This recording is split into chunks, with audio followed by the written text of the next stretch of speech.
No matter what fandom you're in, you're gonna see shipping between characters. Hell, you might see debates on this topic too. Something as insignificant as internet shipping can cause arguments.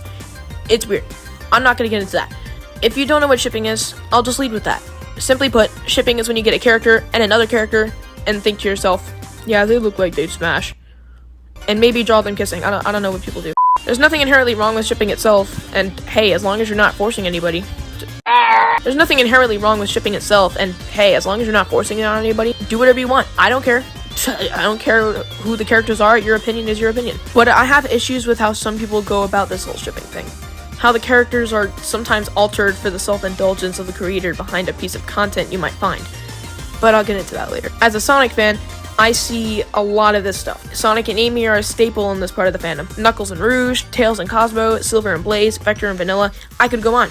I may not advocate for same-sex relationships, but I can agree that conventionally, ships like Whisper and Tangle work. They bounce off each other very well, but in my eyes, they're just really good friends. But I'm not talking about any of the ones I've already mentioned. I'm not going to sit here and list every Sonic ship ever because the list could go on forever. More characters could be...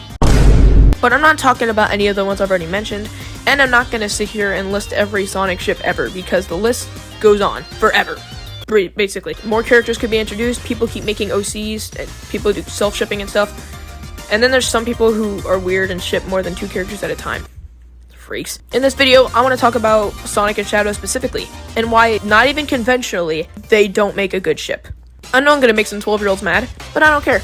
Despite ships like Sonic and Sally or Sonic and Amy being the most possible considering the still accessible history those ships have, people keep doing Sonadow.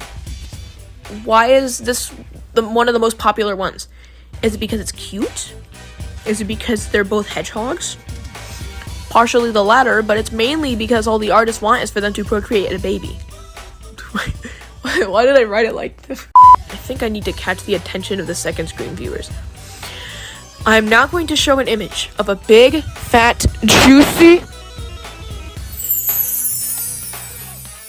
The main reason I, among many others, don't like this ship is not only due to how weird these shippers are and the concerning amount of artwork it has online, it's because it just doesn't work. Not even conventionally. It just feels forced. Shadow is a cold, dismissive, distant guy, and Sonic is always on the run without time to blink, think, or commit to something as important as a relationship, let alone with his rival. Shadow would rather do anything else than sit around and cuddle, and Sonic isn't exactly... Shadow would do anything else than... Shadow would rather do anything else than sit around and cuddle, and Sonic isn't even all that romantically interested in Amy, who's been pining after him for 30 years! Shadow has better things to do than form a relationship, let alone with Sonic, who he often finds greatly irritating and seems to resent to. Yet so many Sonic fans think it would be hot if they kissed. What are we doing? What have we been doing? Genuinely. Circling back to the reasons I brought up earlier, they don't have good chemistry. It's so bad. They don't even work as friends. The only reason Shadow ever works with Sonic is when he needs some extra hands. Hands for fighting and saving the day, not for whatever you freaks are thinking. Get your head out of the butter. And don't get me started on how people try and make them work, heavy quotes, because in terms of mischaracterization, these people are some of the worst offenders. Yes, worse than Sonic Prime. I saw this post on the Sonic Wikizone fandom.com page from a guy who goes by I'm Done Eating Mom, and I'm just gonna paraphrase what he said in his post. I don't merely hate the fact that fans think Sonic and Shadow would have some kind of romance. I hate how people depict the characters in this ship. Every time I come across fan art, crappy gacha videos, or edits, people are always obsessed with changing Sonic's personality. They make him act more feminine and obsessive like Amy, as if he wants to settle down with his boyfriend. What happened to the heroic adventurer Sonic once was, and still is? And the same goes for Shadow. The way they depict him cuddling or spending time with Sonic as if Sonic would rather sit around romancing with him instead of going on adventures, hanging out with Tails, and destroying robots. You guys completely disregard the personality of these characters you say you care about just to turn them into something they're not.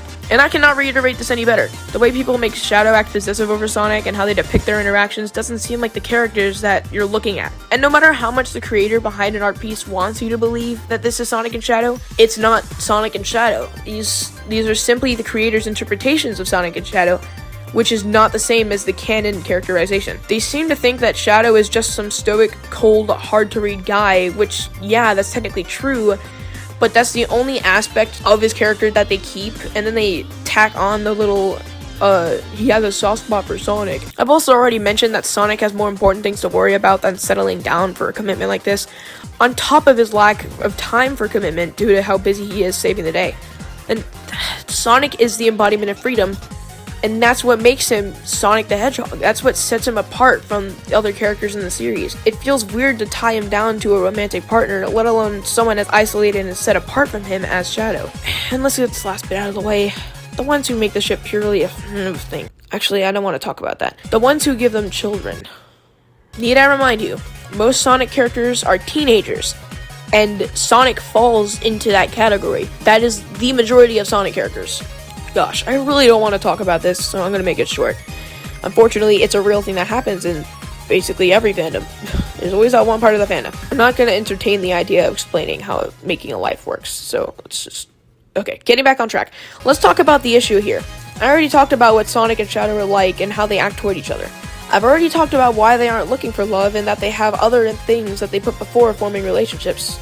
So, could somebody please explain to me why they would want the responsibility of another living thing? Not a pet. I don't mean a pet, I mean a child, which you have to raise for 18 years. 18 years is a commitment if I've seen it. Does that look like a commitment to anyone else? And I'll say it again. Most Sonic characters are teenagers. Even the characters who were confirmed to be adults, or the characters who are implied to be young adults, like Lanolin or Rouge, that's like the minority of Sonic characters. Dude. Genuinely, what are we doing? Sonic doesn't fall into the archetype shippers put him in, and the same can be said for Shadow. It's like trying to fit a square cube. It's like trying to fit a square block in a circle hole. They don't even like each other. There aren't any undertones in their banter. Shadow doesn't put his hands on him for any other reason than to push him away or hurt him, and they have never once kissed in any official Sonic media, which is as a common affectionate gesture between romantic partners, which you guys probably won't experience. Keep your headcanons in your head.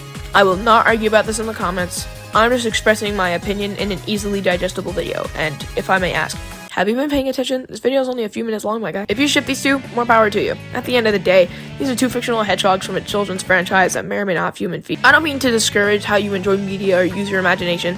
At least you can even do the latter. Yeah, I can't. Do whatever you want. Draw two characters kissing if it makes you happy. But just keep it away from the eyes of children if it goes beyond that. Stay out of controversy and try not to get into trouble, online and in person. Stuff can get ugly fast. If you're new here, maybe subscribe. Or not. If you agreed with me or enjoyed the video, leave a like, and maybe express your thoughts in the comments. Praise God, stay safe, and have a day. A good one, preferably.